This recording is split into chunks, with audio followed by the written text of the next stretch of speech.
Hello to everybody who is watching the rushes and the shots from my new film, The Eye of the Butterfly. I wanted to introduce to you this film about a frustrated writer who strives to get a job and to fulfill his aspirations in life, and we will try to show what sort of a man he is, because as every writing man, he's living mainly in his head, in his fantasies. So I tried by all means to enter to his head, because I do think that to show a life of a creative person, somehow we have to get close to his creations. We see now some sort of a little part of a big advertisement sequence of a tea, drinking tea. We see many different sort of people: Orientals, Westerners, dancers, uh, because everybody likes to drink tea, and there's this samovars all over the place, because the tea in this part of the world is associated with samovar music, China, Chinese people, whatever comes into the whatever jumps to the head of a person. Yes, it's a part of many. The film consists of many sequences of advertisements. The major part of it takes place uh, in his fantasy, because as we see through the scenario, through the script, he's not always on the set to do it, but he's on the set mentally, so to say. Yes. So we see, here's the in the beginning of my rushes, I wanted to show, without any particular editing, because as you know, it's not very easy to do it just for fun. You have to do it very professionally, to sit down on it 2-3 months. So I just assembled some things for you. Here we see sequence of his, when we see that he's writing, and behind him all these persons popping up, circus, fat people, overweight people. As you know, now the big problem all over the world is the overweight people. So I think very soon we will have all this advertisement for overweight people, because they are major part. Now friends of him try to give him some good advice about how to advance in life, what to do, how to get a good job. He's he's not very happy about, because the good advice are good for certain people, but he's a creative person with a certain character, with certain problems. Of course, one of his big problems is he's old, but very obnoxious grandmother, with whom he lives after his divorce. Uh, Here we see him in a rare moment when he has like a couple of minutes of rest, and he can sit down and write something. She's a person who likes very cheap TV serials, TV movie, sitcoms, and she reads some newspaper, and she wants very hard to get his reaction. She wants him to react, to be with her, to to breathe with her, so to say, in the same breath. You know. So he's very he's not very happy about, because as you understand, he tries to concentrate on his things, on his new book that he wants to write, on his job. He tries very hard to go to this industry because it's so close to him. He sees all these beautiful people, all these girls, all these mechanics, producers. Here, there is another person who tries to teach him how to be a good person. She's sort of an aunt or somebody close to the family, and here comes the grandmother. After his friends left, probably they drink some beer together, some wine, and they are unhappy. They say, "You are a drunkard. Look at yourself. You eat everything up at home. We have nothing for dinner now. You are a crazy person. You have to be beaten up." My God, they say, what is this? You see, they are very aggressive and very obnoxious to him.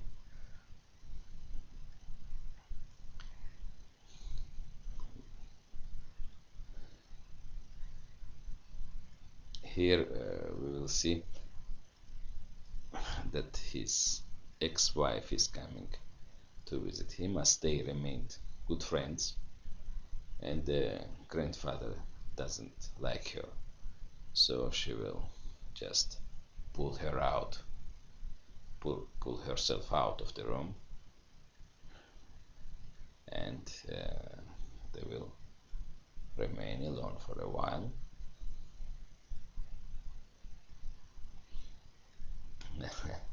You see her reaction, which is no good.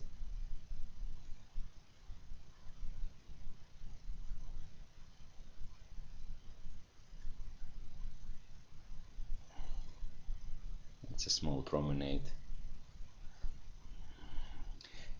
Here there is another visit of his friend who comes with some girls and another person. He says we will photograph them and we will have some fun. Of course, he is drunk, and Cote he is showing them some fish because he was trying somehow to put a fish on his head because he heard that sometimes it brings a certain calm to one person's mind, or certain inspiration sometimes. So we see all these people popping up, transvestites, girls. His friend is telling him something all over the place. Mm. Somebody wants to see what is what is going on. His aunt suddenly gets very happy.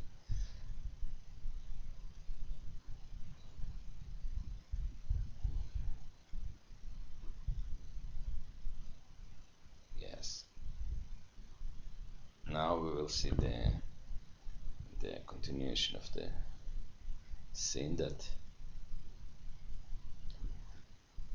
the girl is getting photographed,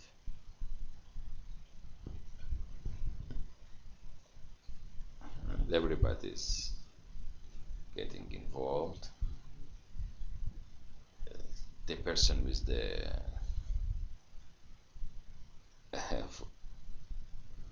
with the photo, he is talking about how nice is the girl, asking her to pick up a certain positions, to undress herself.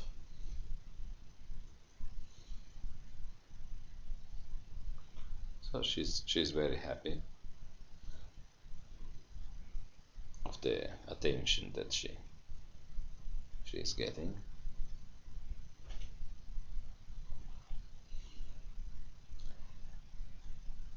and it continues. Here we will have some dialogues and music, and here probably it's a continuation of his fantasies, or maybe not. It's not always very clear. I don't think that it has to be very emphasized, because we never know where it is for real and where it is for something in, like, let's say, between the real and the fantasy, because I think that's very important in a creative person's mind, because we have to somehow to get into it. So if we will be very accentuated, we will never have the same effect. That's for my opinion, of course. And everything ends up with her blood pressure, which he always has to check and to give her some medicine. He is not very happy, let's say he's sad. But here we are back on the in the pavilions where the shooting is taking place, where they shoot the advertisement and whatever it is, whatever it's done. Here's the director or producer, you know, of the thing. He's always very strict with people. He's trying to tell them where is the discipline, where is this, where is that, you know. Here is one of the advertisements for yogurt. Those are tuba throat singing people. They sing like "Rah." They have this big, very accentuated voices, like a camel or something. And he wrote the advertisement probably, or he's trying to write. Anyway, he's totally charmed with the beauty of the nice girls, and he tries to recite a poem of his or something, but they're not really moved. Here we see a certain small scene when where we see the character of the director producer. Somebody is asking like, where is the script for the thing, and nobody is willing to answer. Everybody is really showing that that nobody dares to ask for a script in these places, and they have all these cynical smiles on their faces, and the director is, as always, very strict.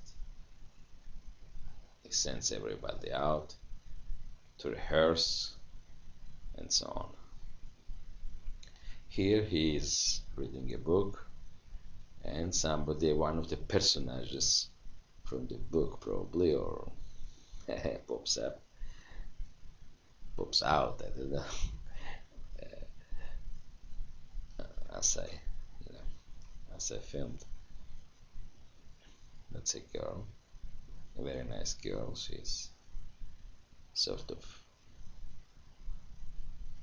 dancing, and he's reading. He's there.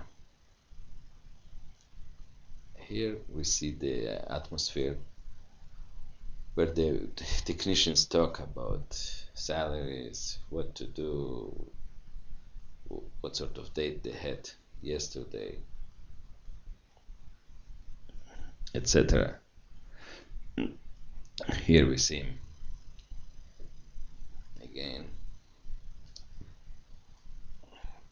Here he has some conversation with the director, and he's criticizing him of not getting good scripts for the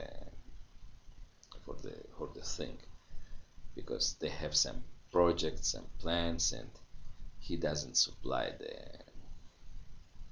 materials, and he says there's no joy in it. There is no life. We need a better script. We have to put in 30 seconds something that will make people pay for it. And the girl, she's asking if her dress is okay for the next thing.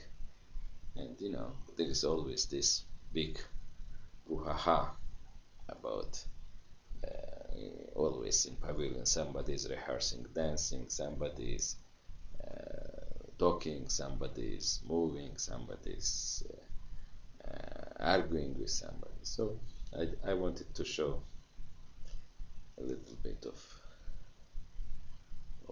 this mood.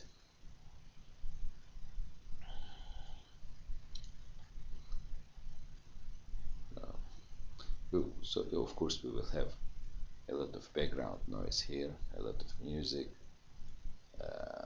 noises of steps, of feet hitting the ground, etc. He's back home, or she's waiting for him probably, and she says, "Where is my nephew? Why nobody's measuring my blood pressure?" So here he is again, after all these noises, all these happy noises and dancing in the pavilion. He has to come to his routine.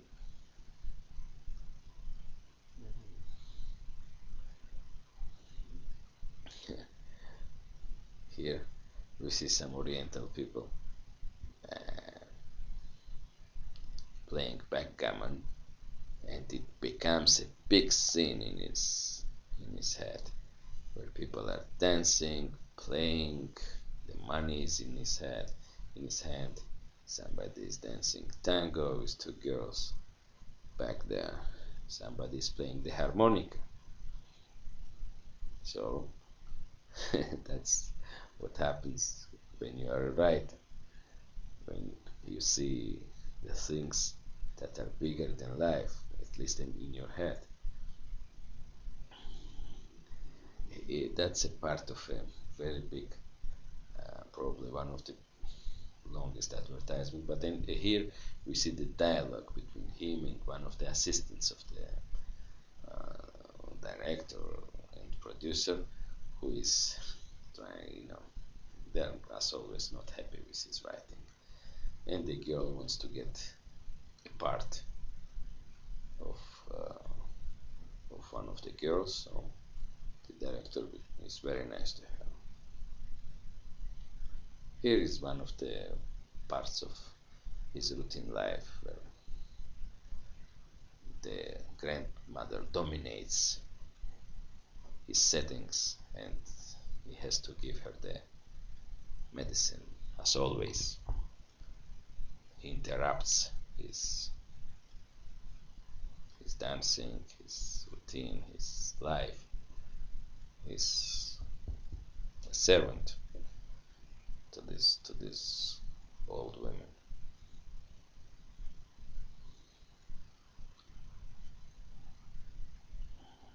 That's a scene with a lot of noises too, music, the food on the floor, etc. Here we see beginning of a quite impressive scene where fat people are advertising the condoms or preservatives. I don't know how they call it in your part of the world. In Europe, over here it's condom. So we see how it is advertised, that what is he blows the condom like a ball, and then somehow they eat something, and they say use preservatives, use condoms, and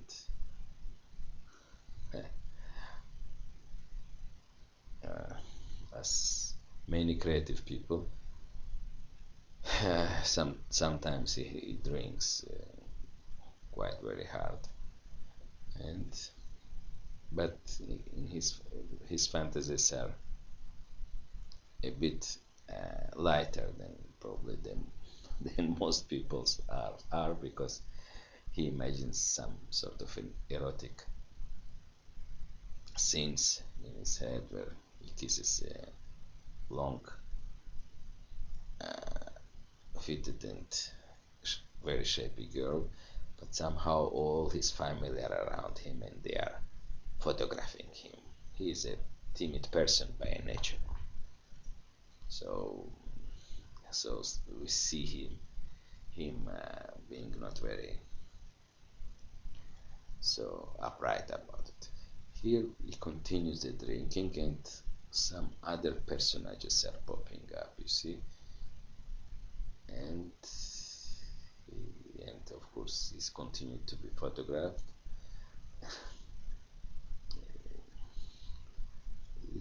His dreams are a bit emotional and a bit comic because he's not by the nature he's not an aggressive person, and here we see small angels popping up or amours and some rhythms. These scenes will be full of rhythm. We'll have some very rhythmical background music and voices.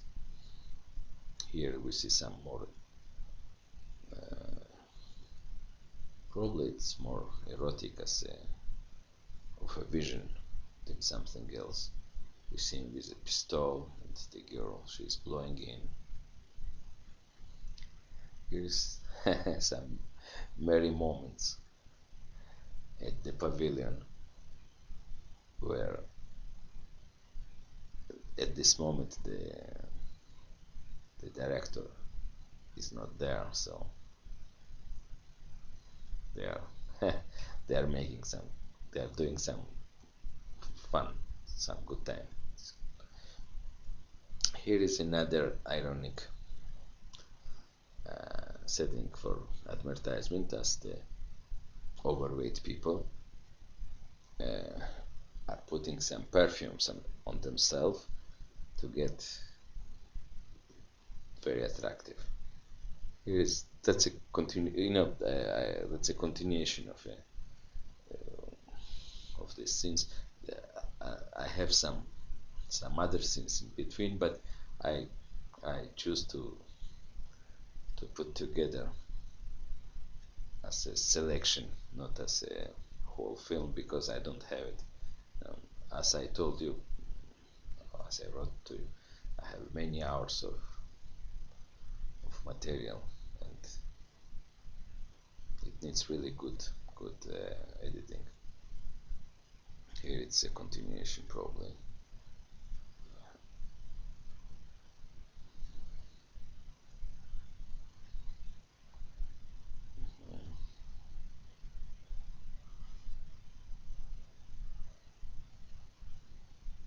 Here is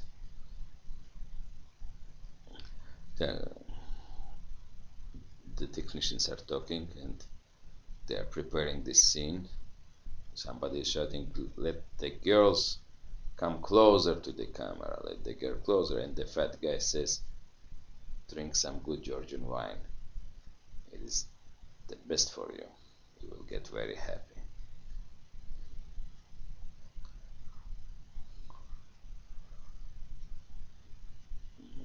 That's it. End of the day scene. He's trying to take this girl to a coffee shop to drink some coffee together,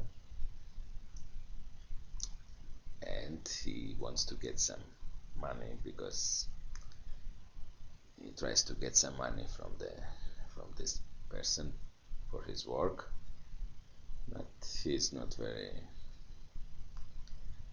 obliging. He doesn't give him anything, so he's quite sad about it.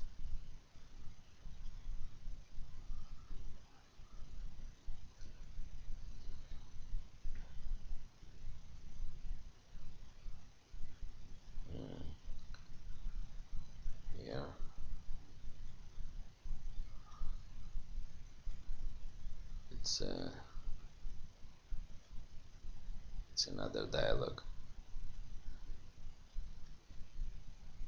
between him and the production team over there.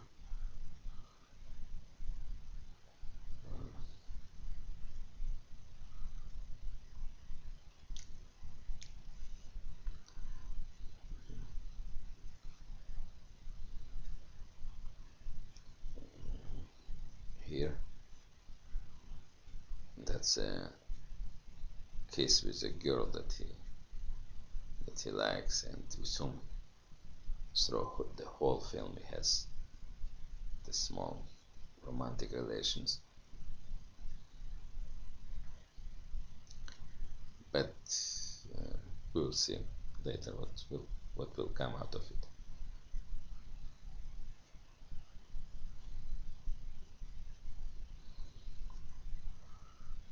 Here she is, very romantic.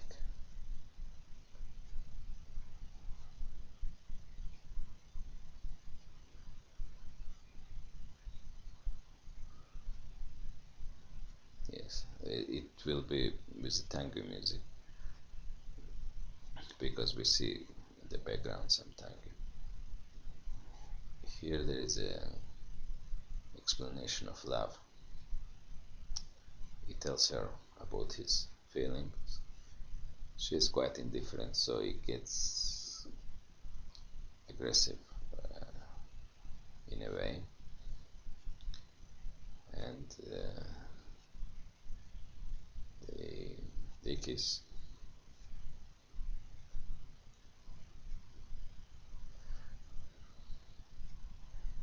Here's this love making scene.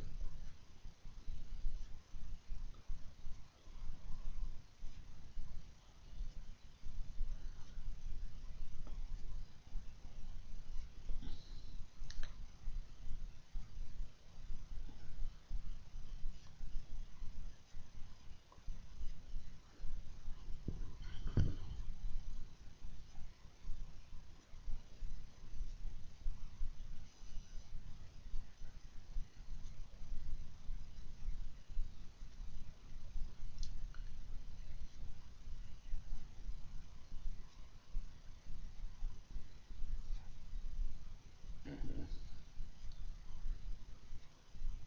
Maybe we will have some soft music with inserts of lively theme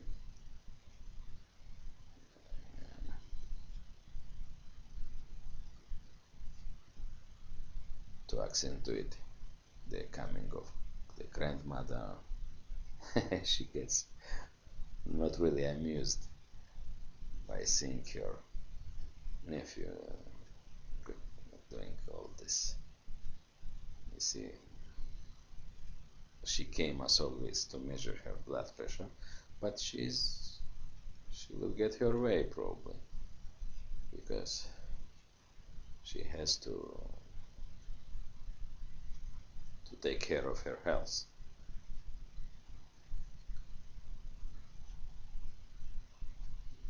He's quite prepared for it. He has the machine, the tonometer, or whatever it is called, and she gets her blood pressure measured up in a very, let's say, quite unusual way.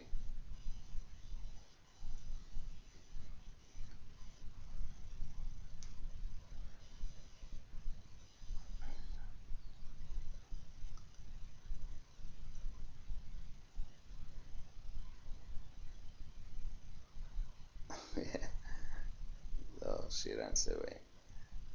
But he continues to measure things as he has this tonometer at hand. He wants to feel the pulsation of life and the pulsation of world, and he feels it somehow for a while, for a little while, for a small while.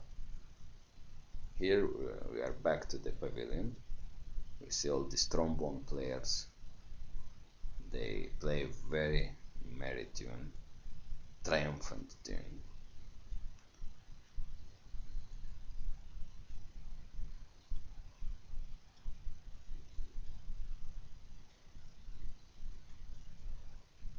And here we have some folk insertion. Some girls are being invited to the pavilion. Uh, Here we see another scene. The director is always talking over the phone to everybody, and somebody is trying to fetch some attention from him, but he's and he's talking to him about the script, and that's the way he feels, that somebody is taking his throat and somebody is beating him up. Here is one of the dream sequences, fantasy sequence, I don't know how to call it. It's more visual, so just let's enjoy the visual part of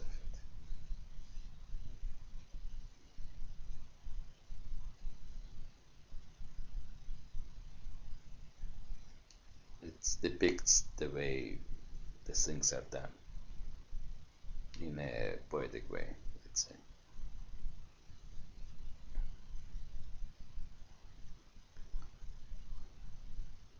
It's like a big concentration of everything in one shot.